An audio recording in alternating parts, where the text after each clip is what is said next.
बिस्मिल्लाहिर्रहमानिर्रहीम। लाखों करोड़ दुरूद हुजूर सल्लल्लाहु अलैहि वसल्लम पर और आप सल्लल्लाहु अलैहि वसल्लम की आल पर। आज का हमारा टॉपिक, बात या मौजू, हम पीटीएम को डिस्कस करते हुए करेंगे। पीटीएम पश्तून तहफ़्फ़ुज़ मूवमेंट या इस तरह की दीगर ऑर्गेनाइजेशन क्यों बनाई जाती हैं, और अमूमन हमें इस तरह की मुल्क गैर मुल्की जो है अनासर देखने को हमारे ही मुल्क में क्यों मिलते हैं। किसी और मुल्क में इस तरह की ऑर्गेनाइजेशन क्यों नहीं बनाई जाती या नहीं बनती।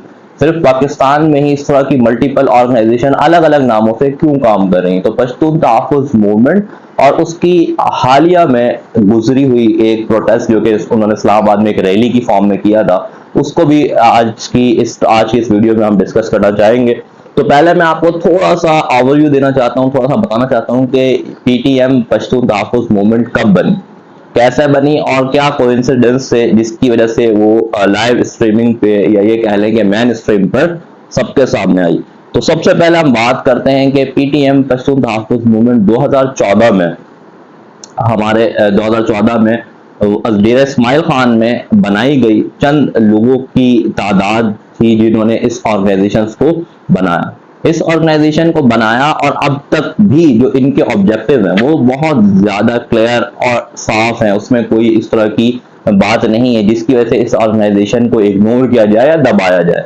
इनके ऑब्जेक्टिव बहुत साफ हैं। उन ऑब्जेक्टिव्स में इस बात को हाईलाइट किया जाता है कि पश्तून लोगों को जो कि एक पाकिस्तान आज़ाद होने के बाद से अब तक एक राइट्स जो कि उनके मिसिंग हैं, लेक ऑफ राइट है उनके, जो कि उन्हें नहीं दिया जा रहा है कंटिन्यूसली, जो जिसकी वजह से उन्हें जो है उनको पीछे की और ज्यादा जो है अंडर प्रिविलेज रखा जा रहा है। तो वो उनके सवालात हैं, उनके ये प्रोटेस्ट की वजह है कि ये क्यों और कब तक उनके साथ होगा। अब उनमें हम सबको काफी चीजें हमें पता है और काफी चीजें हमें नहीं पता। तो मैं आपको बेसिक राइट्स की बता दूं कि उन्हें प्रॉपर खाना पीना, एम्प्लॉयमेंट, एजुकेशन, हेल्थ, ये सारी चीजें उन्हें, अगर हम गवर्नमेंट सतह पे बात करें तो उस लेवल से उनको जो है इन्हांस नहीं किया गया, उस लेवल से उन्हें वो चीजें प्रोवाइड नहीं की गई जो कि पाकिस्तान में दूसरी जगहों पे आपको नजर आता है। अगर खासतौर पर बात करूं पंजाब में, तो वहां भी आपको इस चीज का बहुत इक्वल डिस्ट्रीब्यूशन नजर आती है रिसोर्सेज की। लेकिन जहां जहां हम थोड़ा सा और पंजाब से आगे निकलते हैं, वो सिंध हो, वो बलूचिस्तान हो, वो वजीरिस्तान हो, इन सब जगहों पे ये चीजें जो है वो कम हो जाती हैं। इसमें लाजमी सी बात है कि गवर्नमेंट इटसेल्फ खुद से कुछ नहीं कर रही, उनके अपने लोगों का भी कसूर है जिन्होंने वहां पे रिसोर्सेज को प्रॉपर यूटिलाइज होने नहीं दिया, या करप्शन की वजह से, या मल्टीपल रीजंस तो हैं। लेकिन कहीं ना कहीं क्योंकि सेंट्रल अथॉरिटीज जो है वो गवर्नमेंट के पास है, सेंट्रल पावर जो है वो गवर्नमेंट के पास है, तो इस बात को एडमिट नहीं किया जा सकता कि गवर्नमेंट की मर्जी के बगैर ये सब हो रहा है। तो यही वजह थी कि वो वजिस्तान से, डेरा इस्माइल खान से और इतने दूर दराज इलाकों से इस्लामाबाद आके उन्होंने प्रोटेस्ट किया, क्योंकि हमारा मुल्क जो है वो सेंट्रली और जो है अथोराइज्ड मुल्क है। तो उन्होंने सेंट्रल आपकी कैपिटल में आके प्रोटेस्ट करके बताया कि क्यों उनकी वजह थी यहाँ आने की और क्यों वो ये प्रोटेस्ट कर रहे हैं। अब 2014 में इसका कयाम तो हुआ, जो कि अभी आपको अभी बताया कि 2014 के अंदर इस तहरीक का, पश्तून तहफ़्फ़ुज़ मूवमेंट का आगाज हुआ। लेकिन उस टाइम इस ऑर्गेनाइजेशन को इतने बड़ी सतह पे लोग जानते नहीं थे। लेकिन 2018 में एक और बड़ा इंसिडेंट हुआ, वो था नकीबुल्लाह की जो है शहादत का वाकया। नकीबुल्लाह को जो कि कराची में कत्ल कर दिया गया था एसएसपी राव अनवर साहब के through, just because of allegation. उन पे कुछ एलिगेशंस थी, वो प्रूफ भी नहीं थी, वो जस्टिफाई भी नहीं थी, बट एलिगेशन की बेसिस पे उनके खिलाफ इतना बड़ा ऑपरेशन किया गया और उन्हें जान से मार दिया गया। अब वो भी नकीबुल्लाह महसूद जो है वो महसूद ट्राइब के थे। बेसिकली मैं आपको एक और चीज बता दूं कि जो पीटीएम है, पश्तून तहफ़्फ़ुज़ मूवमेंट, पहले ये एमटीएम थी, महसूद तहफ़्फ़ुज़ मूवमेंट थी। अब महसूद जो है तहफ़्फ़ुज़ मूवमेंट से इसको चेंज कर दिया गया, इसको डाइवर्ट कर दिया गया, क्योंकि फिर इसको इन्होंने सेंट्रलाइज कर दिया, तमाम पश्तूनों के हुकूक की बात करने लग गया ये। तो फिर वो सेंट्रल, जैसे आप मुत्तहिदा कौमें महाजिर कौमें मूवमेंट थी, फिर उसे एमटीएम बना, मुत्तहिदा कौमें मूवमेंट बना दिया, तमाम लोग उसमें ऐड अप कर दिया गया। तो एज इट इज जो है ये ऑर्गेनाइजेशंस भी जो है इस तरीके से ऐड अप हुई, और नकीबुल्लाह महसूद 2018 वाले केस के बाद ये मेन स्ट्रीम पर आ गई। अब हम ये कह सकते हैं कि सोशल मीडिया के थ्रू ही आई, क्योंकि किसी और हमारे जो दूसरे ब्रॉडकास्ट चैनल्स हैं या न्यूज चैनल्स हैं, उन्होंने इनको कवरेज नहीं दी।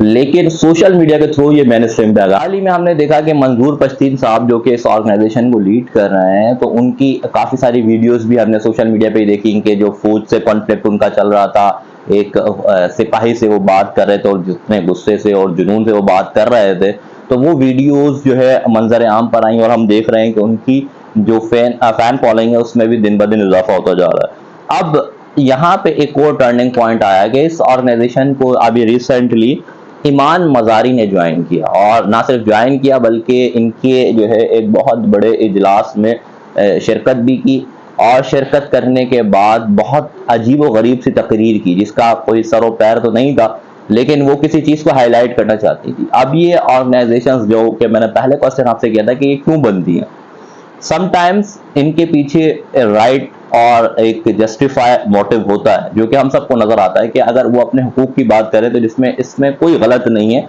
ये उनका हक है, उनको उनके हुकूक देने चाहिए, जो कि वहाँ गलत हो रहा है हम सबको पता है, हम सब इसको एडमिट करें।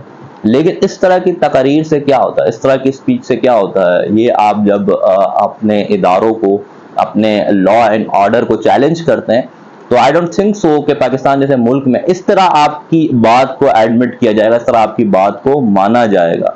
ईमान मज़ारी ये पीटीएम का जो है दर्द बयान कर रही थी अपना, ये तो अभी तक किसी को नहीं पता, लेकिन ये है कि एक पोल बन गया है जहां पे लोग अपनी फ्रस्ट्रेशन को निकाल रहे हैं, तो वो पीटीएम के थ्रू निकाल रहे हैं या अपना पर्सनल दर्द निकाल रहे हैं, ये तो अभी कुछ कहना इस बात के लिए मुनासिब नहीं होगा। फर्दर मोर ये हो सकता है कि हम इस चीज़ को और ज़्यादा मज़ीद जो है, इस केस को और ज़्यादा मज़ीद गहराई में जाके देखें कि इसके क्या क्या अनासर हैं। मैं आप सबको भी यही कहना चाहूँगा कि आप खुद पर्सनली जाके रिसर्च करें कि इस तरह की ऑर्गेनाइजेशंस मुल्क के अंदर क्यों बनाई जाती हैं, उनके जो मेन ऑब्जेक्टिव होते हैं वो तो बहुत क्लियर होता है, लेकिन उसके बाद भी इन ऑर्गेनाइजेशंस को दबाया क्यों जाता है, और वही जो कि हमारे इस पूरे यूनिवर्सल लॉ है, जिस चीज़ को जितना दबाया जाता है वो उतना खुल के, उतने प्रेशर में सबके सामने आती है। सेम गोज विद पीटीएम, जितना हमने इनको दबाया, हमने इनको बैक किया, इन दी एंड वो मुल्क के इस हालात में कि जब मुल्क हमारा फाइनेंशली, पॉलिटिकली और हर तरह की अनस्टेबिलिटी मुल्क के अंदर नजर आ रही है, इस टाइम वो मेन स्ट्रीम पे हैं, अपना मैसेज लोगों को कन्वर्ट कर रहे हैं। एंड अगेन ईमान मज़ारी जैसे बहुत से लोग उन्हें कैश इन करवा रहे हैं अपने अपने मफाद के लिए भी। मे बी पीटीएम का जो मौक़िफ़ है, जो ऑब्जेक्टिव है, वो बिल्कुल सही और बिल्कुल हक पे हो, लेकिन उनको अब जो है यूटिलाइज किया जा रहा है, या ये कहने के यूज़ किया जा रहा है और पर्सपेक्टिव्स के through. So thank you so much, stay connected, अल्लाह हाफ़िज़।